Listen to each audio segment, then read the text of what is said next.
আমি আপনাদেরকে বুঝাইতেছি বুঝতে পারতেছেন না আপনারা?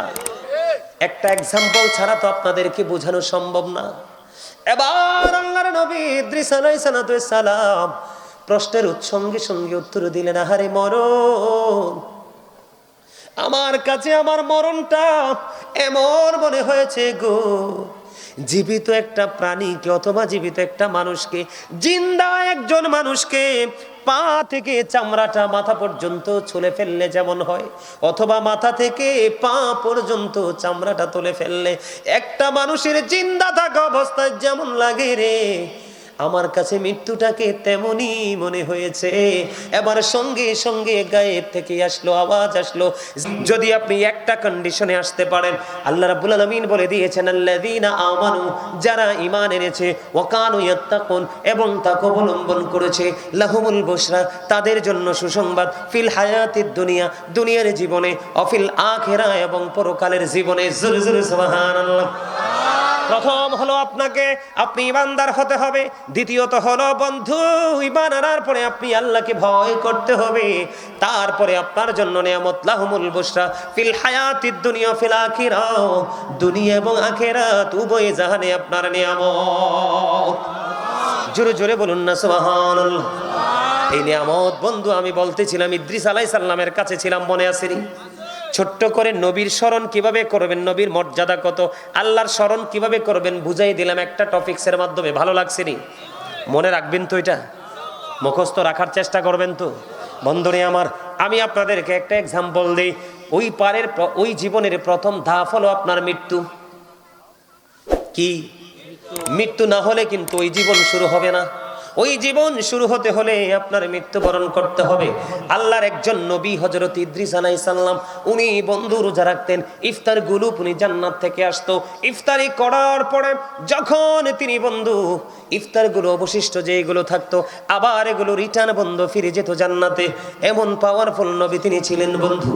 একদিন এক ব্যক্তির সুরতে আজরাইল আসলেন ইদ্রিস আলাইহিস সালামের সাথে দেখা করার জন্য। গভীর খেয়াল বন্ধু, দেখা করার জন্য যখন আসলো, আসার পর ইদ্রিস আলাইহিস সালাম ওই ফেরেশতাকে কিছু খাবার খাইতে দিলেন, আপ্যায়ন করলেন। তিনি কোনো কিছু গ্রহণ করলেন না।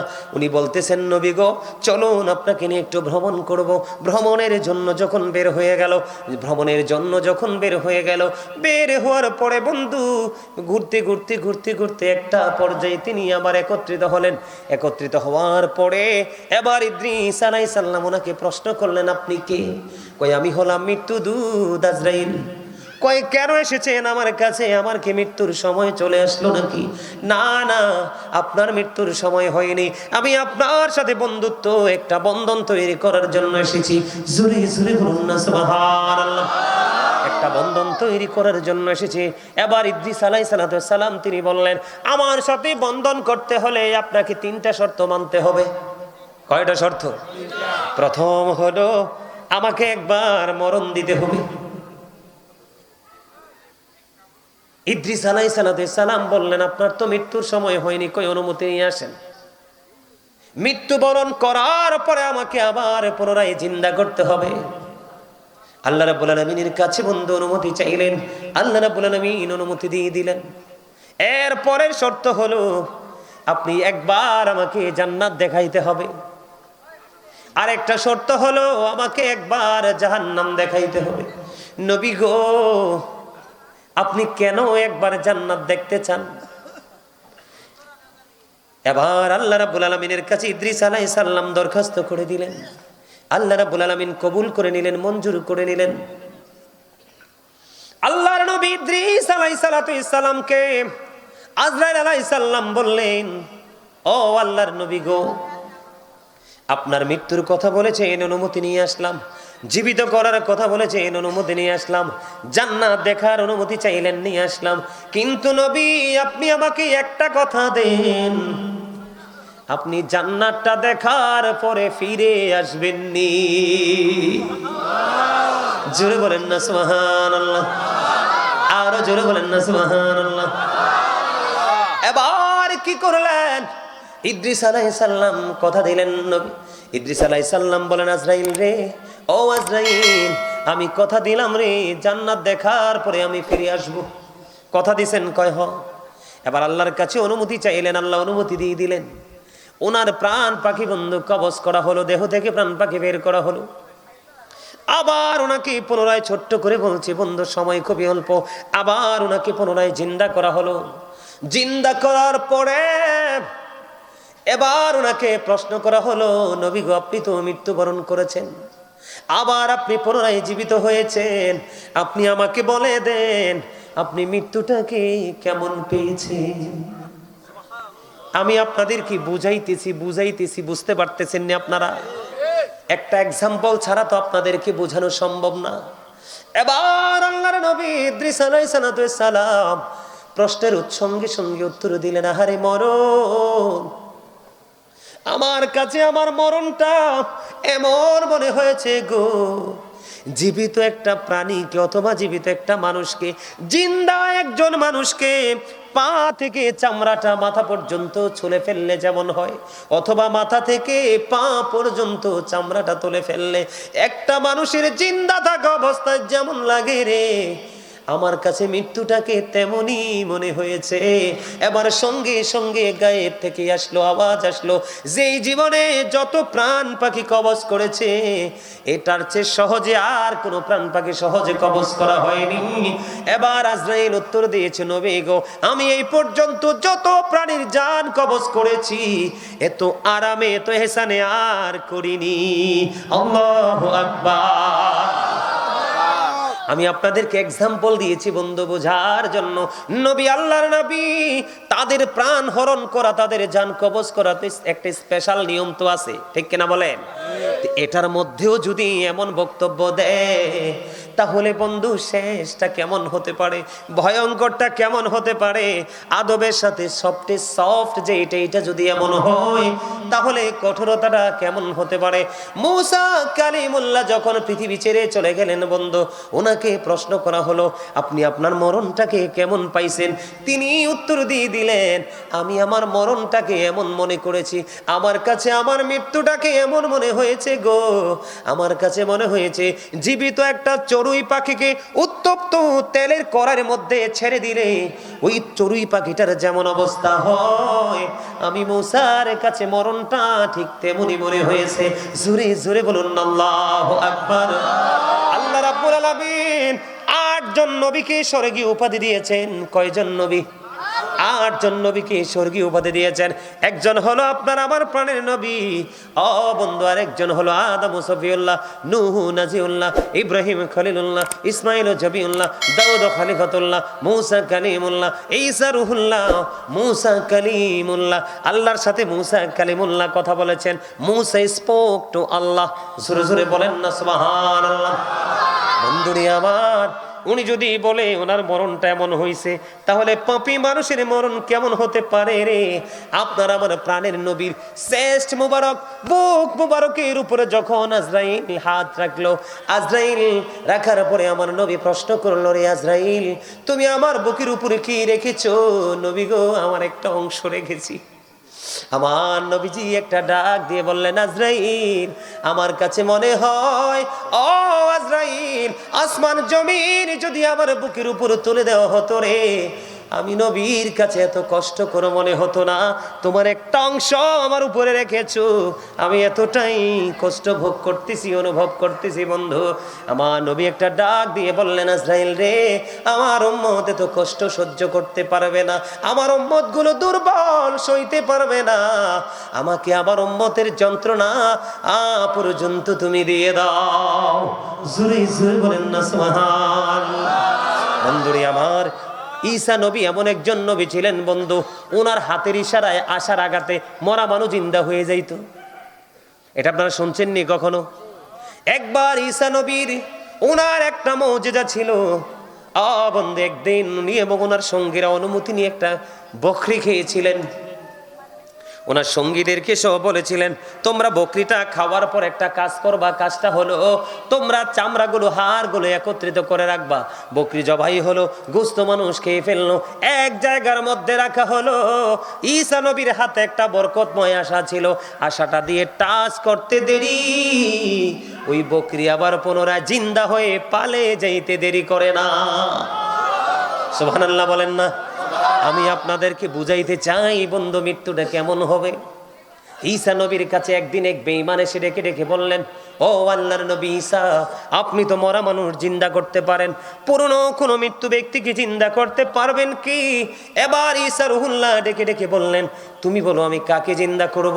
কয় আপনি ওই প্রথম জামানার নবী নূহ আলাইহিস সালামের ছেলে শামকে আপনি জীবিত করুন। এবার যখন শামকে জীবিত করার কথা বলল, এবার তিনি কি করলেন? শামের কবরের পাশে গেলেন। শামের কবরের পাশে গিয়ে যখন দোয়া করলেন, আল্লাহ রাব্বুল আলামিন নূহ আলাইহিস সালামের ছেলে শামকে জিন্দা করে দিলেন।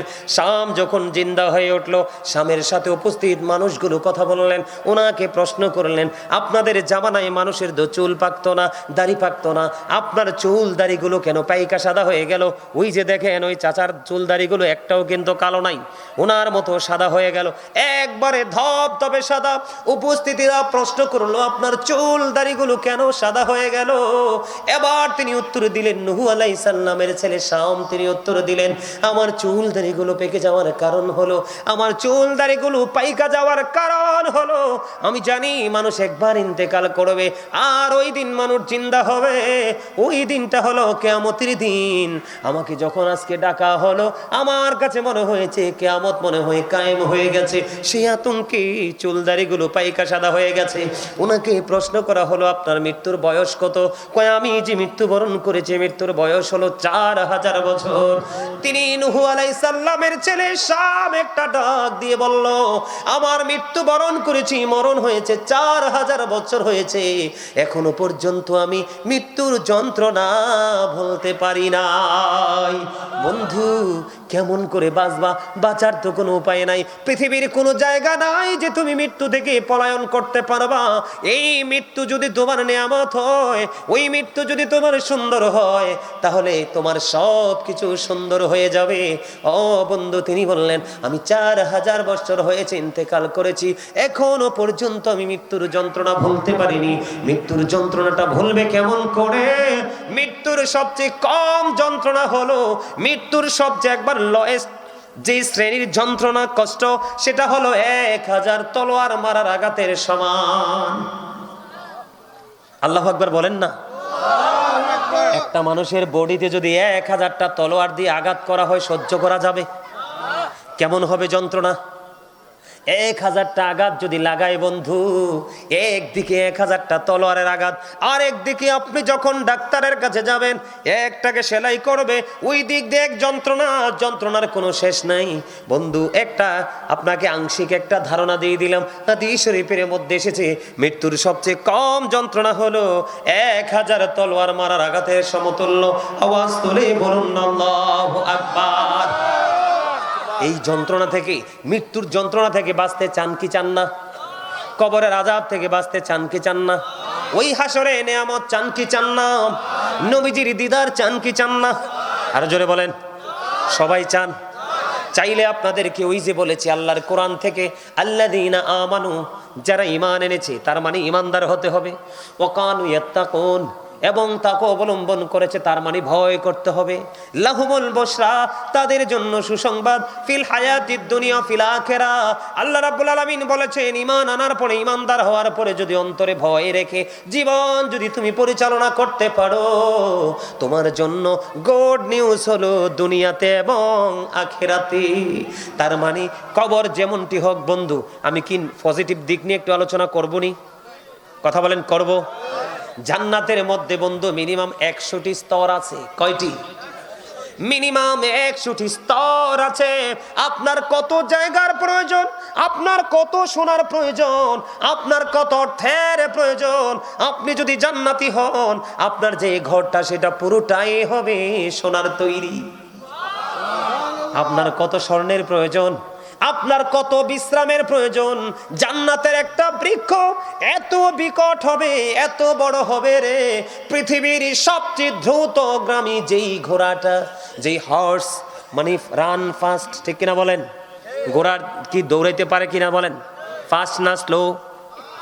বন্ধুরে আমার, যেই ঘোড়াটা অত্যন্ত দ্রুত গতিতে দৌড়াতে পারে গোটা পৃথিবীর, এই রকম একটা ঘোড়া যদি জান্নাতের একটা গাছের ছায়ার নিচে 100 বছর দৌড়ায়, তারপরেও জান্নাতের ওই গাছের ছায়া ঘুরে শেষ করতে পারবে না। বন্ধু, এই যে পৃথিবী, জান্নাতের একটা চাবুক রাখার যে জায়গাটা, ওই জায়গাটা দিয়ে যদি পৃথিবীটাকে বিনিময় করেন লাভ হবে না। একটা চাবুক পরিমাণ রাখার জায়গা, ওই জায়গাটা সমস্ত পৃথিবীর চাইতে আরো উত্তম। 100টা স্তর আছে জান্নাতের মধ্যে বন্ধু, একটা স্তর থেকে আর একটা স্তরের দূরত্ব মিনিমাম 100 বছরের রাস্তা। জোরে কন্যা সুবহানাল্লাহ, আর জোরে বলেন সুবহানাল্লাহ। বন্ধুরে আমার, জান্নাতে যে যাবে, জান্নাতি যে হবে, তাদের সিমটম হবে বড় ব্যতিক্রম। আমি আপনাদেরকে বলি, এই যে আমি একটু আগে আপনাদেরকে জিকিরের কথা বললাম না, এই এই তুমি সামনে আসো, এখানে আসো, তুমি হ্যাঁ আসো, এখানে আসো, আচ্ছা বড় এই চাচা, আপনি একটু ফ্রি হয়ে বসেন। তার যে মনের কত কথা দুইটার, আমার মনে হয় আজকে আমার ওয়াজ শেষ হবে, দুজনের মনের কথা শেষ হবে না, এই জন্য একটু আলাদা করে দিলাম। ঠিক আছে না? ঠিক আছে বন্ধু, আমার দিকে তাকান। আমি কি বলতে চাই আপনাদেরকে, এই যে আমরা জিকির করতেছি জবানে না, শুনতেছি কি, হাঁটছি কি দিয়া, আছে না নাই, দেখছেন কি দিয়া, ঠিক কিনা? এখন বাঁচতে হলে তো নিঃশ্বাস নিতে হবে, নিঃশ্বাস নিয়েছেন কি দিয়া? নাক দিয়া, আছে না নাই? আমি আপনাদেরকে মজা বোঝাচ্ছি জিনিসটার গুরুত্ব বোঝানোর জন্য। বন্ধু, মুমিন যারা, মুমিনের জান যখন কবজ করার জন্য মৃত্যুদূত আসবে, মুখের দিক দিয়ে যখন ট্রাই করবে, মুখ ডেকে ডেকে বলবে, এরে আজরাইল, 24 ঘন্টা কন্টিনিউ দুনিয়ার কাজটা যেটুকু করার দরকার ছিল করে, অল টাইম এই জিকির দিয়ে জবানকে তাজা রেখেছি, এই দিক দিয়ে কষ্ট দিয়ে রুহু নিতে পারবা না। আজরাইল ব্যর্থ হয়ে যাবে, হাতের দিকে যখন যাবে হাতও তার কর্মের কথা তুলে ধরবে, কানের কাছে যখন যাবে কানও তার কর্মের কথা তুলে ধরবে, চোখের কাছে যখন যাবে চোখ তার কর্মের কথা তুলে ধরবে, পায়ের কাছে যখন যাবে পাও তার কর্মের কথা তুলে ধরবে। তার মানে আজরাইল কোনো দিক দিয়ে অঙ্গ প্রত্যঙ্গ দিয়ে যা প্রাণ পাখিটা বের করতে পারবে না। কান সাক্ষী দিবে, হাত সাক্ষী দিবে, জবান সাক্ষী দিবে, চোখ সাক্ষী দিবে, মুখ সাক্ষী দিবে। এমন অবস্থার মধ্যে যখন আজরাইল পড়বে, আল্লাহ রাব্বুল আলামিনকে একটা ডাক দিয়ে বলবে, মালিক, তোমার বান্দার সমস্ত অঙ্গে প্রত্যঙ্গে শুধু জিকির, কোন দিক দিয়ে প্রাণ পাখি বের করতে পারতেছি না। আল্লাহ ডেকে ডেকে বলে, ওরে মৃত্যুদূত, তুমি আমার প্রিয় বান্দার জানটা এমন ভাবে কবজ করতে পারবা না। সুবহানাল্লাহ কয় না? আরে আরো জোরে কর না, আরো জোরে। এইভাবে তুমি জানটা কবজ করতে পারবা না। আল্লাহ গো, কেমন করে জানটা কবজ করতে পারবো? জানটা কবজ করবা তুমি জান্নাতে যাও, জান্নাতে একটা ফল আছে, সে ফল, ওই ফলটা যখন তার চোখের সামনে এসে ধরবা, মুখের সামনে এসে ধরবা, তার ভিতরে সুঘ্রাণটা প্রবেশ করবে, তুমি দেখতে পাবে তার ভিতর থেকে যেন পানি বাইর হচ্ছে, ওটার সাথে সাথে তার প্রাণ পাখিটা বের হয়ে যাবে। এখান থেকে বের করার পরে শর্ট করে বলছি, আমার অনেক সময় হয়ে গেছে বন্ধুরে আমার, প্রায় 2 ঘন্টা শেষ করে ফেলতে হবে আমাকে। ভাবছিলাম 1.5 ঘন্টা আলোচনা করব, কিন্তু একটানেই চলে গেছে 2 ঘন্টা। আর একটু শুনবেন? একটু বলবো, মন দিয়ে শোনেন, হাসবেন না প্লিজ, এটা হাসির কথা না, একটু খেয়াল করেন। তখন কি করলো? তার প্রাণ পাখিটা কবজ করলো। ঠিকানা কোথায়? কবরে। কবরে ফার্স্ট স্টেজ কোনটা? কবর না? কবরে নিয়ে যাওয়া, মাঝখানে অনেক কিছু আছে বললাম না। কবরে যখন নিয়ে যাওয়া হলো, ফেরেশতা আসলো, বললো, কালো চোখে, কালো নীল চক্ষু বিশিষ্ট বন্ধু, নীল বর্ণের ফেরেশতা আসলো কবরে। আসার পরে তাকে প্রশ্ন করলো, তোমার রব কে? আল্লাহ। দিন কি? ইসলাম। তোমাদের মধ্যে যিনি এসেছিলেন তিনি কে? তিনি হলেন আল্লাহর প্রিয় বান্দা এবং আল্লাহর প্রিয় হাবিব। সাক্ষী দিয়ে দিবে। সাক্ষী দিতে দেরি, ওই ফেরেশতারা মুনকার নাকির দুজন ডেকে ডেকে বলবে, আমরা জানতাম তোমরা সে উত্তর, তুমি সে উত্তরটা দিবে। সুবহানাল্লাহ বলেন না? দেখেন মুমিনের কি স্টেজ, মুমিনের কি পাওয়ার, মুমিনের কি মর্যাদা। আল্লাহ রাব্বুল আলামিন সঙ্গে সঙ্গে উত্তরগুলো যখন দিয়ে দিবে, সঙ্গে সঙ্গে গায়েব থেকে আওয়াজ আসবে, কবরটা দৈর্ঘ্য এবং প্রস্থে 70 গুণ চওড়া হয়ে যাবে। সুবহানাল্লাহ বলেন না। জীবনে আমরা উপর দিয়ে কিন্তু সেটা দেখবো না, ভিতরের দিক দিয়ে দৈর্ঘ্য এবং প্রস্থে 70 গুণ বন্ধু চওড়া হয়ে যাবে। নূরের আলোয় বন্ধু কবরটা আলোকিত হয়ে যাবে। তখন মুমিন তো মজা পেয়ে গেছে, হাসতে থাকবে। হাসতে হাসতে ফেরেশতাদেরকে ডেকে ডেকে বলবে, ও ফেরেশতারা, আমাদেরকে আবার পৃথিবীতে একটু ফিরে যেতে দাও না। কয় না না না, আর তো ফিরে যেতে পারবা না। তুমি নতুন বরের মতো তুমি ঘুমিয়ে যাও, নতুন বরের মতো তুমি ঘুমিয়ে যাও, তুমি আর ফিরে যেতে পারবা না। আমার আপন স্বজন কান্দে, কয় কোনো কিছু হবে না, তুমি নতুন বরের মতো ঘুমিয়ে থাকবে ওই পর্যন্ত, যেই পর্যন্ত না তোমার মালিক তোমাকে না ডাকবে। তার মানে কিয়ামত পর্যন্ত তুমি ঘুমাও। কিন্তু আল্লাহ রাব্বুল আলামিন কোরআনে বলে দিয়েছেন বন্ধু, যারা আল্লাহর প্রিয় বান্দা, যারা আল্লাহর প্রিয় হয়ে গেছে, আল্লাহ রাব্বুল আলামিন বলেছেন ইনদা রাব্বিহিম ইউরযাকুন। ও বন্ধু, যারা আল্লাহর প্রিয় হয়ে কবরে গেছে, তাদের কবরটা নূরে গুলজার হয়ে যাবে, দৈর্ঘ্যে প্রস্থে 70 গুণ চওড়া হয়ে যাবে, নতুন বরের মতো সম্মান নিয়ে ঘুমিয়ে যাবে। আল্লাহ বলতেছে শুধুই ঘুম পাড়াবো না, শুধুই ঘুম পাড়াবো না, আমি আল্লাহ তাদের জন্য খবর জানিয়ে দিলাম, আমি আল্লাহ তাদের জন্য জান্নাতি খাবার বরাদ্দ করে দিলাম।